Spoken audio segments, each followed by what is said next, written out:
Dos jóvenes son encerrados en un reformatorio de la muerte que los maltrata solo por ser de color. Uno de ellos perdió la fe en la humanidad, el otro tiene esperanzas de construir un mundo mejor. Ambos pagarán el precio a su manera y demostrarán las palabras de Martin Luther King: un hombre que no está dispuesto a morir por algo no es apto para vivir. Es el año 1962 en el sur de Estados Unidos. Rigen las leyes Jim Crow, las cuales promueven la segregación racial, separando a los blancos del resto. Elwood es un niño de Tallahassee, Florida, que creció en un hogar amoroso, recibiendo el cariño de su abuela, la cual lo crió. Sin embargo, el barrio en el que vive es peligroso y hay que tener cuidado durante la noche. La policía hace controles regulares y detiene a las personas de color sin razón. Un día detienen al joven Elwood junto a otro muchacho y un señor de avanzada edad los empuja suavemente con su bastón para luego marcharse. Como puedes ver, la película nos posiciona como espectadores en el punto de vista de Elwood. Vemos lo que él ve. Elwood es muy inteligente y le gusta leer. Su profesor lo nota, por ello un día le ofrece asistir a la Melvin Griggs Technical School, una escuela para estudiantes de alto rendimiento. Elwood es de escasos recursos y dice no tener dinero. Su profesor le dice que la escuela será gratuita por un tiempo y que puede aprovechar. Elwood acepta, sin saber que esta decisión le costará muy caro. En la escuela, la cual es de puros jóvenes de color, el profesor motiva a sus estudiantes con un audio de Martin Luther King, donde se menciona la discriminación que sufre la gente de color, pero que eso no debe desanimarlos. Deben saber lo que valen, considerarse igual que los demás y tener dignidad. Estas palabras motivarán a Elwood y definirán algunos de sus ideales en el futuro. Elwood asiste a una manifestación de un grupo de jóvenes que busca la inclusión y más respeto para la gente de color. Aunque su abuela no está del todo de acuerdo ya que le puede traer problemas, permite que siga sus ideales. Elwood tiene una novia. Un día van a tomarse diversas fotos en una máquina. Su futuro se ve prometedor. Con 17 años es alguien aplicado, tranquilo, inteligente y sobre todo quiere ayudar a los demás. Admira a Martin Luther King y quiere cambiar el mundo como él. Sin embargo, un día espera el transporte para ir a sus clases de alto rendimiento e inesperadamente un auto se detiene a su lado. El conductor, que es de color, le ofrece llevarlo y Elwood acepta. Mientras avanzan, la policía detiene el auto y los arresta a ambos. La razón: el auto era robado. Debido a los derechos reducidos de la gente de color, Elwood es acusado de ser cómplice y es llevado a una correccional de jóvenes llamada Nickel Academy. Allí empezará la pesadilla de Elwood. Cuando llegan en la patrulla, el policía baja a los muchachos blancos y lleva a Elwood a otra zona de puro jóvenes de color. Elwood es acomodado en una habitación compartida con muchos otros jóvenes.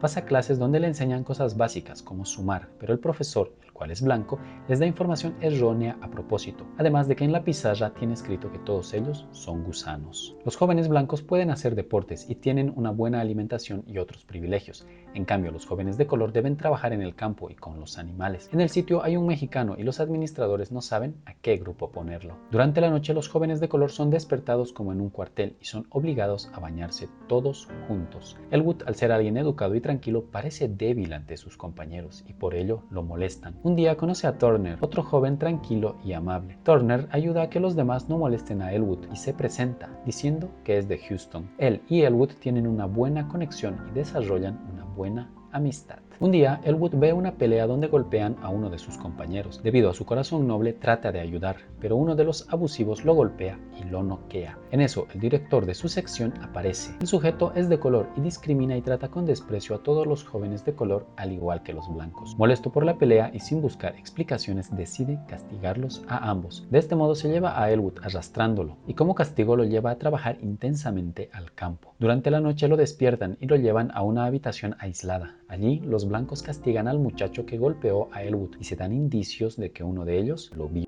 Luego de moler a golpes al primero, llaman a Elwood. Es su turno. Lo castigan brutalmente y sin compasión.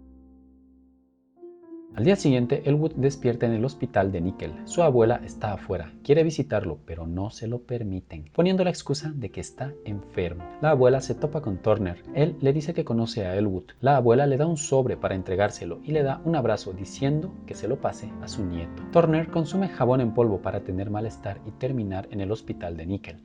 Allí le dice a Elwood que tuvo suerte por los altercados que sucedieron, ya que hay muchos jóvenes de color que desaparecen y no se los vuelve a ver. Pone foco a lo trágico que es el mundo, tanto afuera como adentro de Nickel. Sin embargo, adentro nadie tiene que estar fingiendo lo que siente o piensa. En su diálogo no le menciona que se vio con su abuela, incluso le miente diciendo que hasta el momento nadie se ha preocupado por él. Elwood, en cambio, gracias a la influencia de su profesor y Martin Luther King, ve el futuro con optimismo. Planea contarle todo a su abuela, buscar un abogado y cerrar Nickel Academy. Pesimista, Turner le dice que si quiere salir de ahí tiene que ser por su cuenta, ya que nadie lo ayudará. Lo que sucede en Nickel es un microuniverso que se puede extrapolar a toda la situación de Estados Unidos de ese entonces. Si bien en la vida diaria había cierta tolerancia con la gente de color, en Nickel se ve lo que realmente sentía y pensaba parte de la sociedad. Como se menciona, ahí no tienen miedo de mostrarse como realmente son. Durante el trabajo y convivencia de los jóvenes se menciona que todos los que pasan por Nickel tienen 4 etapas. Empiezan siendo gusanos, luego exploradores, posteriormente pioneros y el nivel máximo es un as. Los directores prometen que si tienen buen comportamiento podrán salir de ahí. La realidad es que para los jóvenes de color la única salida es que cumplan 18 años. Un día, Elwood acompaña a Turner en su rutina. Junto a un joven blanco van a hacer entregas de insumos a negocios. La academia vende parte de los alimentos de los jóvenes de color a negocios locales para ganar dinero. Por ello, la alimentación que reciben es de menor calidad. Más tarde, Turner y Elwood van a pintar la casa de una de las esposas de los directores de Nickel. La razón por la que nunca liberan a los jóvenes de color es que los usan como mano de obra gratuita y para generar ingresos con ellos. Mientras conversan, Elwood se sigue mostrando optimista y añora salir de ahí. Sin embargo, Turner lo desanima cada vez que puede, mostrando su poca fe en las personas. Otro día, el director le entrega a los jóvenes cartas que sus cercanos enviaron. Elwood se entera que su abuela fue a visitarlo, pero que no lo dejaron verlo. Queda muy molesto al leer esto. Aunque se entera que Turner le ocultó esa información, lo perdona. Nickel organiza un torneo interno de boxeo en el cual se hacen apuestas y donde los blancos pelean contra los de color. Uno de los trabajadores, llamado Spencer, le dice a Griffith, el boxeador estrella de color, que pierda intencionalmente una pelea en el tercer round. Durante la pelea, Griffith demuestra gran habilidad y ser superior a su adversario. En eso, Turner se pregunta cuándo será la próxima vez que personas que los temen y odian los traten como Harry Belafonte, es decir, con respeto y admiración.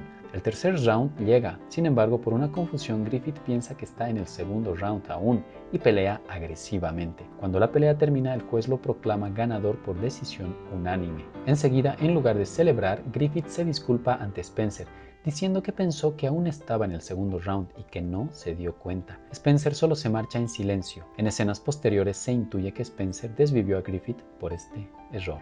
Un día la abuela de Elwood lo visita. Ella está entusiasmada porque las nuevas reformas de Lyndon Johnson y Kennedy cambiarán la sociedad y la visión que se tiene de la gente de color. Le comenta que contrató un abogado para sacarlo de ahí. Sin embargo, ella le dio un adelanto de dinero y el abogado huyó con él, por lo que lamentablemente no tienen forma legal de sacarlo. Otro día, Turner y Elwood están en el exterior debido a que hacen entregas de insumos. Allí miran hacia arriba. Un plano cenital los muestra a ambos. Esto significa 3 cosas. La primera tiene que ver con la gran amistad, confianza y cariño que han desarrollado a lo largo de su convivencia. Son cercanos el uno con el otro. La segunda tiene que ver con la posición de inferioridad con la cual todos los blancos los ven. Los ven sintiéndose superiores, los ven de arriba hacia abajo. La tercera, y más importante, tiene que ver con el anhelo de un mejor futuro que tienen. La vista al cielo expresa el anhelo que tienen de un futuro prometedor. A pesar de que Turner muestra una actitud pesimista, Elwood lo influenciará con su optimismo y por ello conversan sobre cómo huirían de Nickel.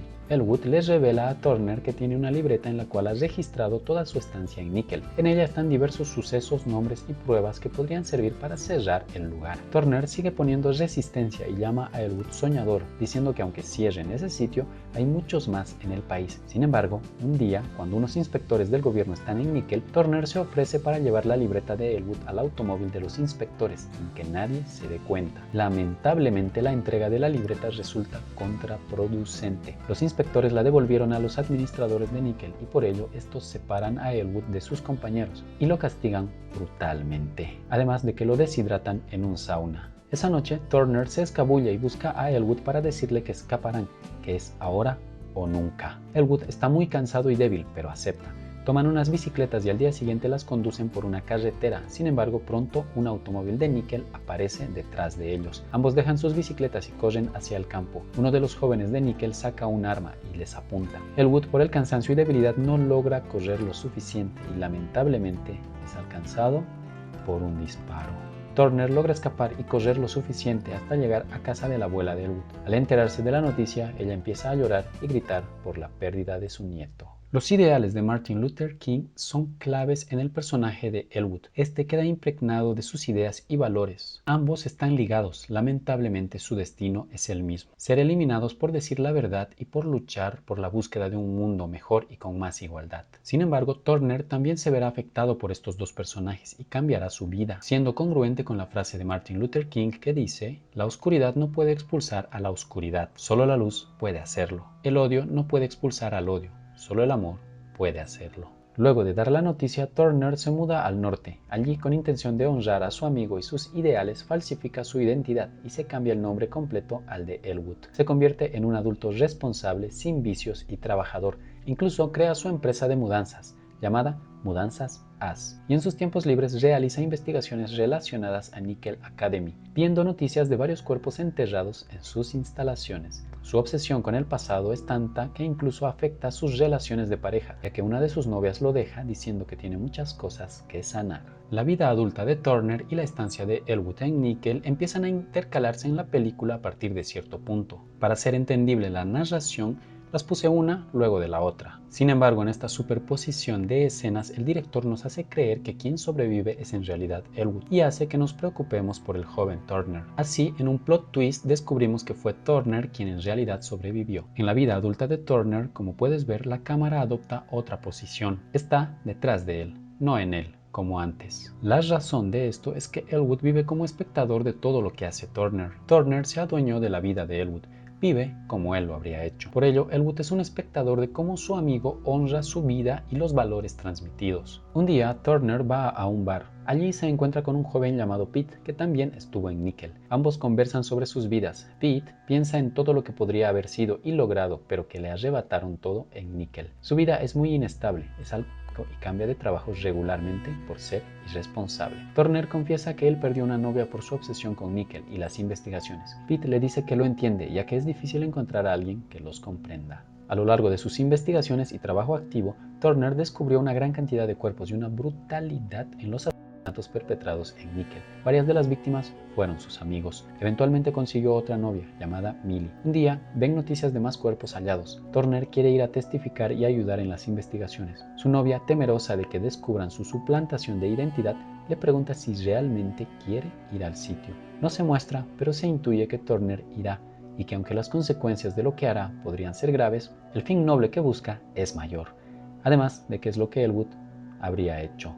En primera instancia, Turner era una persona egoísta que solo velaba por sí mismo, sin fe en la humanidad. Sin embargo, la influencia de Elwood lo cambia. Deja de tener una visión egoísta y empieza a pensar en la sociedad, en el cambio que puede crear en el mundo. De este modo, como se ve, en su vida adulta emula lo que Elwood habría sido. Forma parte activa y está dispuesto a hacer sacrificios con el fin de conseguir un bien mayor. La conversación que tiene con Pete evidencia el futuro que él podría haber tenido. Ser alguien con problemas, inestable y adicto. Pero eligió el otro camino, el camino que Elwood le trazó. De este modo es una persona con un negocio propio exitoso y una pareja que lo quiere. Como final se muestra una escena simbólica donde Turner está tumbado en el campo y Elwood aparece y le brinda su mano para que se levante.